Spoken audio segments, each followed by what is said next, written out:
Ciao amici gatti e amiche gatte! Molti di voi saranno chiusi in casa, magari da soli, magari con la famiglia e magari anche con i vostri animali. In questo video, assieme alla dottoressa Yolanda Gioia, voglio darvi un po' di consigli per far vivere questo periodo al meglio anche ai vostri animali domestici, in particolare i vostri gatti, e sfruttare questa occasione per rafforzare ancora di più il nostro rapporto con il nostro gatto. Infatti, questo periodo di reclusione forzata può essere una buona occasione per imparare a conoscere meglio il tuo gatto, per rafforzare il tuo rapporto con lui, per capire cosa gli piace fare e per interagire con lui. Osservalo bene. Come passa le sue giornate? Quanto gioca? Quanto dorme? Cerca le tue attenzioni? Vorrebbe interagire con te? Forse in questo periodo hai molto più tempo da dedicargli e quindi ecco come sfruttarlo al meglio. Volevamo appunto proporre qualche gioco che puoi costruire e fare assieme al tuo gatto, perché sappiamo che attraverso il gioco il nostro rapporto si fa più stretto e più divertente. Che cosa ne pensi, Yolanda? Ciao a tutti, ciao Elisa. Intanto mi presento, io sono la dottoressa Yolanda Gioia, sono un medico veterinario, mi occupo principalmente di fisioterapia e riabilitazione del cane e del gatto. Oggi con Elisa vogliamo darvi un po' di spunti, un po' di idee su come affrontare questo periodo di quarantena insieme al vostro amico gatto. Nella vita frenetica di tutti i giorni spesso mi sento dire che il tempo dedicato all'interazione o comunque al gioco con il vostro gatto si riduce a 10-15 minuti alla sera, magari dopo una giornata di lavoro, stanchi, ed è comprensibile che sia così poco, quindi l'idea è nata proprio per questo: sfruttare questo periodo in cui dobbiamo per forza rimanere in casa per rafforzare il rapporto con il vostro gatto giocandoci. Allora, perché è importante il gioco? Rinforza i legami, crea fiducia tra il gatto e il proprietario, promuove l'attività pseudopredatoria, aumenta l'attività fisica e inoltre va a stimolare la curiosità del gatto, andando a contrastare l'inattività, la noia, la frustrazione che è tipico dei gatti che vivono appunto in casa molto spesso da soli. Il gioco nel gatto è un comportamento che lo accompagnerà per tutta la vita.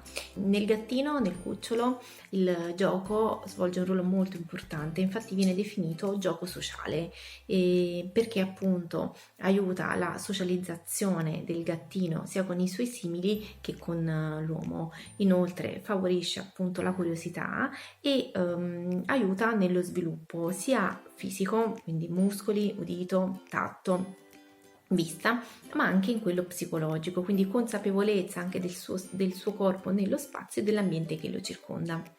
Nel gatto adulto invece il gioco è impostato in maniera diversa, il gatto ha un atteggiamento pseudopredatorio ed è fondamentale, soprattutto nel gatto che vive in un appartamento, soprattutto se ci vive poi da solo, per indirizzare queste energie in eccesso che hanno e comunque per aiutare questa necessità di movimento e di attività che hanno e che comunque in un appartamento difficilmente riuscirebbero a incanalare. E il gatto anziano anche lui deve fare appunto, anche lui gioca, anche lui si diverte. L'impostazione del gioco nel gatto anziano è un po' diverso, è un gioco un po' più mirato, magari un po' più tranquillo. Come vedete nei video che stanno girando sono un po' più mirati al lavoro magari sulla colonna o sugli arti e ricordiamoci che nella gestione del paziente geriatrico l'attività fisica insieme a un buon arricchimento ambientale sono fondamentali non solo per stimolare appunto l'attività motoria, ma anche per stimolare l'attività cerebrale, che in un soggetto anziano è importantissimo.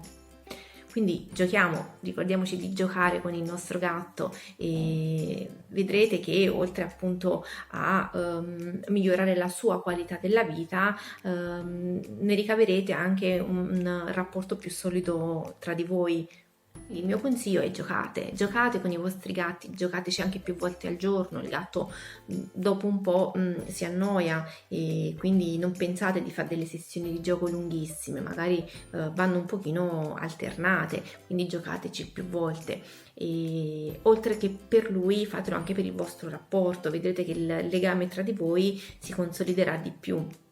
Grazie mille Yolanda, infatti il gioco è davvero molto importante per i nostri gatti e ora volevo mostrarvi un piccolo giochino che ho realizzato per la mia Lady che può stimolare anche il cervello del nostro gatto. Vi assicuro che vederli impegnati in qualcosa è bellissimo. Potete realizzarlo semplicemente prendendo una scatola di cartone e facendo dei buchi sulla sua superficie, inserendo poi delle crocchette al suo interno e proporlo così al vostro gatto, stimolando la sua intelligenza per fargli tirar fuori le crocchette, mostrandogli anche come si fa.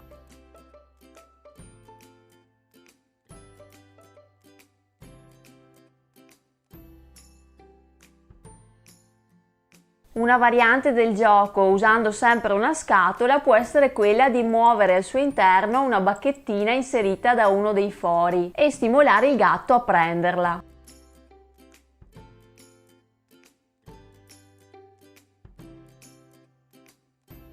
Un altro gioco che potete realizzare in casa facilmente è realizzare una pallina di carta oppure di stagnola e mettere al suo interno un po' di erba gatta essiccata. La potete trovare comodamente sul sito Amazon e farvela arrivare a casa. Vi metto il link qui sotto nella descrizione del video. L'erba gatta attira senza dubbio l'attenzione del vostro gatto. Potete lanciargli la pallina, insegnargli a fare il riporto, far saltare il gatto, farlo correre e magari fargli smaltire un po' di peso in più se è troppo ciccione. Che cosa ne pensi, Yolanda? Sì Elisa, purtroppo sì, purtroppo l'obesità è un problema comune nei nostri amici gatti, soprattutto nei gatti che vivono in appartamento. Consideriamo che da studi recenti il tasso di incidenza di sovrappeso nei gatti varia dal 27 al 55%, quindi è veramente tanto. E questo non è né il luogo nel momento, insomma, per parlare di quelle che possono essere tutte le patologie secondarie associate a un incremento di peso nel gatto. I consigli che voglio darvi io è come aiutarli a muoversi, ad essere un po' più attivi in casa, ad annoiarsi di meno. Quindi sicuramente aumentiamo le sessioni di gioco, corse, salti, lanci delle palline o qualsiasi tipo di gioco ami fare il vostro gatto. Incoraggiamoli a muoversi, quindi anche più volte al giorno. Il gatto non gioca per lunghe sessioni, gioca, poi si annoia, poi va a cuccia, poi dorme, poi riprende a giocare, insomma, quindi bisogna avere un pochino di pazienza per quello sicuramente. E fondamentale l'arricchimento ambientale sotto tutti i punti di vista per i nostri gatti. Ovvio che non ve la sto facendo facile, nel senso che mi rendo conto che insegnare degli esercizi a un gatto non è semplice come farlo con un cane, però siamo in una situazione in cui il tempo ce l'abbiamo perché siamo a casa, quindi perché non provarci, no?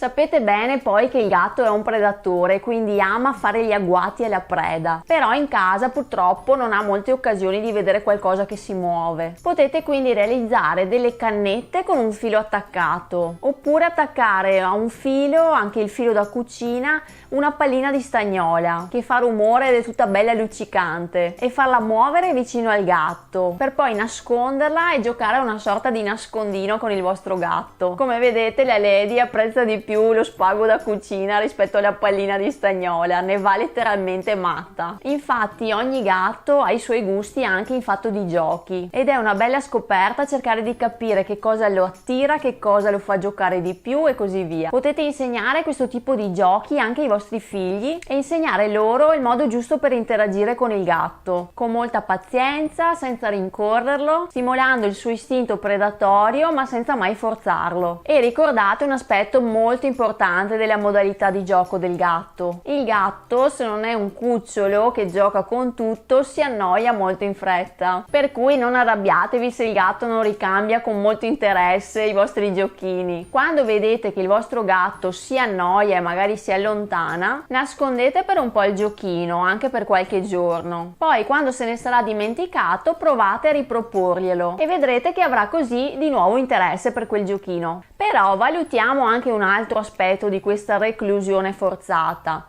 Il vostro gatto era abituato a stare da solo tutto il giorno o ad avervi intorno? Era magari abituato a dormire tutto il giorno indisturbato? Non è che per caso avervi in casa tutto il giorno, magari con famiglia, bambini, cani e così via, è più un disturbo per lui? Beh sì, sicuramente questa situazione anomala ha destabilizzato anche i nostri gatti, abituati a vederci poche ore al giorno, ora gli siamo piombati in casa 24 ore su 24, andando ad invadere i loro spazi, il loro ambiente, e purtroppo non abbiamo potuto fare diversamente, quindi non abbiamo potuto creare un cambiamento graduale come i gatti preferiscono, però avendo tanto tempo a disposizione ora possiamo sfruttare questo tempo per andare a rinforzare il rapporto con il nostro gatto, e ovviamente ognuno conosce il proprio gatto, quindi sa il suo carattere, conosce la sua indole, conosce cosa gli piace fare, e in base a questo possiamo impostare poi delle sessioni di gioco o comunque delle sessioni di interazione inizialmente. Il consiglio che vi do è di aspettare che sia lui a cercarci, quindi che sia lui a venire da noi a cercare un contatto, e da lì poi iniziare con delle brevi sessioni. Fondamentale ancora rispettare i suoi spazi, quindi se il gatto sta dormendo lasciamolo dormire, se magari si va a nascondere in un posto più tranquillo lasciamolo lì, insomma diamogli tempo di abituarsi anche alla nostra costante presenza in casa. Magari può darsi che il vostro gatto apprezzerebbe anche un tipo di compagnia più tranquilla con voi. Magari anche solo sdraiarvi vicino a lui e sentire questo contatto, senza toccarlo, stando solo vicini. In questo modo potete trasmettergli molta calma e lui vi ricambierà con altrettanta tranquillità. I gatti, lo sapete, hanno il potere di rasserenarci, di cambiare le energie negative in energie positive. Hanno un effetto curativo per noi ed in questo momento pensare positivo è veramente molto importante. Se vi manca il giusto arricchimento ambientale in casa e ne avete il tempo, potete ad esempio provare a costruire un tiragraffi per il vostro gatto. Ho realizzato un po' di tempo fa un bel video completo che vi mostra come realizzare un tiragraffi fatto in casa. Oppure potete provare a realizzare ad esempio una casetta in cartone, una cuccia per il vostro gatto, decorandola con porte e finestre. Oppure potete approfittare del tempo per mettere qualche mensola sulle pareti di casa raggiungibile solo dal vostro gatto, come vi mostro nel video che parla di arricchimento ambientale. Cosa ne pensi, Yolanda? C'è qualcos'altro che vuoi aggiungere? Io spero con questo video di avervi dato un po' di spunti, un po' di idee ammazzatempo, e che il vostro gatto spero apprezzerà, insomma. Stiamo vivendo un periodo storico drammatico, abbiamo bisogno di positività, abbiamo bisogno di anche impegnare la mente in cose leggere, quindi il mio consiglio è: mettete in moto la fantasia, pensate, inventate giochini, inventate esercizi per i vostri gatti, impegnatevi in qualcosa che non vi faccia pensare a tutto quello che ci sta circondando in questo momento, anche se per poche ore al giorno ne abbiamo sicuramente bisogno tutti. E se poi volete potete inviarci le foto e video di voi con i vostri gatti ai nostri recapiti. Il mio è yolandagioia@yahoo.it o sulla pagina Facebook che è fisioterapia veterinaria a domicilio, lo trovate anche qui, e aspetto feedback. Intanto vi saluto e divertitevi con i vostri amici. Bene, amici gatti e amiche gatte, io ringrazio veramente molto la dottoressa Yolanda Gioia. Spero che questo video vi sia utile per avere degli spunti contro la noia e per creare un bellissimo rapporto con il vostro gatto, in questo periodo specialmente in cui c'è tanto bisogno di spunti positivi. Mi raccomando, fatemi sapere come state scrivendomi nei commenti, fatemi sapere anche i vostri spunti di gioco con i vostri gatti, come si divertono i vostri gatti, così da avere da parte di tutti nuove idee. Ciao, un bacione a tutti e ciao amici gatti e amiche gatte. Ciao a tutti, anche da Gas Gas.